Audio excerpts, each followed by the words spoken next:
What's going on, guys? TBF Hero. So check it out. I'm going to do a little bit different review today about a TV show that I just finished up, Season 1 of American Gods. Now, this is an interesting TV show.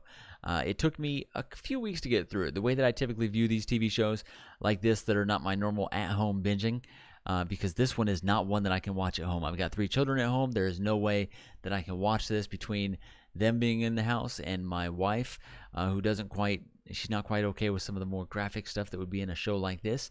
It was definitely necessary to watch this when I was away from the house, which I usually watch it while I'm at the gym, on the elliptical machine, on the treadmill, on the bike, and it's a little difficult to watch it there too, but at least there I can watch it, and whenever there's a more explicit scene on, I can pick the phone up and hold it at an angle to where only I can see it in the gym.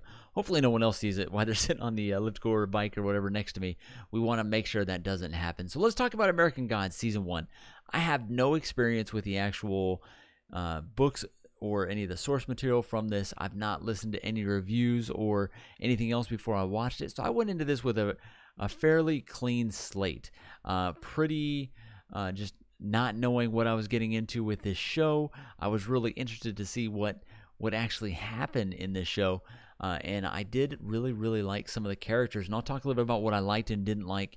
Overall, it was definitely interesting. You can see that on IMDb. I don't know how good these ratings are on IMDb, but it says that it's an 8 out of 10. We'll talk about my rating before I actually finish up here. But it's definitely an interesting show. I spent 8 episodes. 8 episodes is all the first season is. I spent 8 episodes completely unsure of what I was watching. Let's be honest with that. Like I said, I don't know a lot about the source material, and this show jumps around a lot. So let's talk about the actual main characters. You got Shadow Moon and Mr. Wednesday. That's probably the most intriguing part of the show, and I wish they spent more time with that. That's who you follow around for the majority of it, but there's a lot of little side stuff going on. There's so many side things. American Gods basically, as the name implies, talks about and follows a lot of the gods around the different pantheons, all bringing them together, and there's some big things brewing. So Shadow Moon here, pictured on the right there. Phenomenal actor. I brought IMDb up because I want to make sure that I got the right actor's name. Shadow Moon is played by Ricky Whittle. Of course, Mr. Wednesday is a little more recognizable. Ian McShane, he's absolutely amazing. He's been in 1 million different movies. You've probably seen him somewhere. He's got a very recognizable voice. He's actually in the most recent Hellboy, which I'm hoping to have a review for quite soon. The interaction and dynamic between the two of them is really good. It's a lot of fun to watch, and it's what kept me going with the show when I was a little bit lost and not sure where the show was going. All right, so that's the main two. That's who you generally get the most interaction with. The general basis of the story, without going into any spoilers: Shadow Moon, you open up the season and he's in prison. He's about to get out, and right before he gets out, he finds out his wife, Laura Moon, played by Emily Browning, it has actually passed away. So it was actually a really weird start to the show, and you get flashes back to their past, and you get to kind of figure out what brought them together, different things like that. It's really interesting, and as the show goes along, you get a lot of different twists and turns that come out. You get a lot of interaction with different gods that they bring up through the show that you don't necessarily know who the god is, what they do, or what their actual like powers or anything like that are, and it kind of is very ambiguous. This is a super ambiguous show that doesn't go out and really explain things. It's so weird. Definitely strange that it doesn't explain things at all. But if we talk about some of the other stars in here that actually made the show, that actually make it a lot of fun, you get Crispin Glover is one of the main villains in this movie. I want to make sure that I'm not down here too much, because you get I don't want any spoilers to pop up here that I'm not aware is actually a spoiler. But you get Bilquis is one of the main gods that they talk about a lot. Crispin Glover from old Back to the Future, so I'm talking about, is Mr. World. Technical Boy Bruce Langley does pretty good. Mad Sweeney is actually one of my favorite ones. Pablo Schreiber, he is an actual Irish gentleman that plays let me just say he's an Irish character, and then you can kind of figure it out from there. And if you watch the show, you'll definitely pick him out right away. He shows up pretty early in the season. Between all these characters, I really enjoyed following the storyline of Laura Moon and Mad Sweeney. I enjoyed following the storyline of Ian McShane and what's his name? I keep forgetting his name there, Ricky Whittle. Following them was absolutely great. That's where I enjoy the movie. So let me tell you, before I go into the negative, let me just tell you my overall score for the show so you understand where I'm sitting. So when I'm really negative about some of the things I don't like, it doesn't sound like it's an awful show. This is a watch. This is something that you should check out. But just understand that it is definitely a little hard to follow at times. And it's not because I'm not good at following a plot. It's just I don't have a lot of history with this. I love, like the old, mythology, anything like that with the gods and ancient Rome, any of those things like that, where it talks a lot about stuff like that, and it incorporates a lot of that, makes it very interesting, but it's so ambiguous. So before I get into it, if I give it between 1 and 10, I give it about a 6. Maybe a 5 if I'm a little more upset with it. Maybe as I move into season 2, it'll actually go up based on how they kind of wrap that up. But it's a 6. So let's talk about the things that I don't like, just to be open and upfront about this. First off, it is super ambiguous. It jumps around a lot. There's so many characters that they try to introduce and so many different gods that they try to give you a quick glimpse of. And there's certain scenes that you literally watch and you're like, okay, what in the world did I just watch?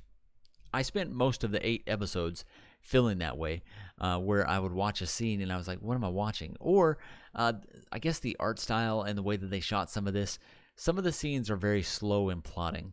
I think a good way to think of it is it's just a very slow plot. It's very dialogue heavy. There's a lot of people that kind of over-explain things, even though you don't really know what's going on. When they stand around and explain it, they do it to an extent or to a level that's just too much, to where it actually gets to the point where,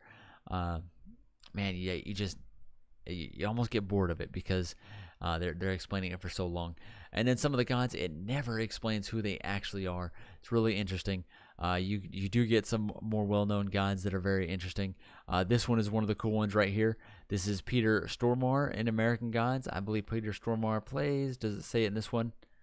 I don't see his name on this first screen here. He must be on one of the further ones.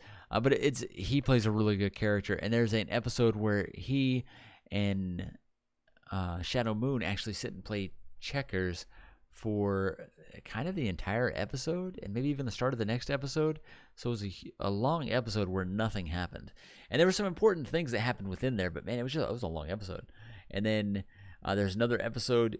You get to follow Laura Moon and Sweeney around as they go on their little adventure as they're trying to get towards the end point. And she is completely unlikable for most of the season. You start feeling for her a little bit more later on as you understand some circumstances surrounding her that kind of change your mind on her and what she's going through.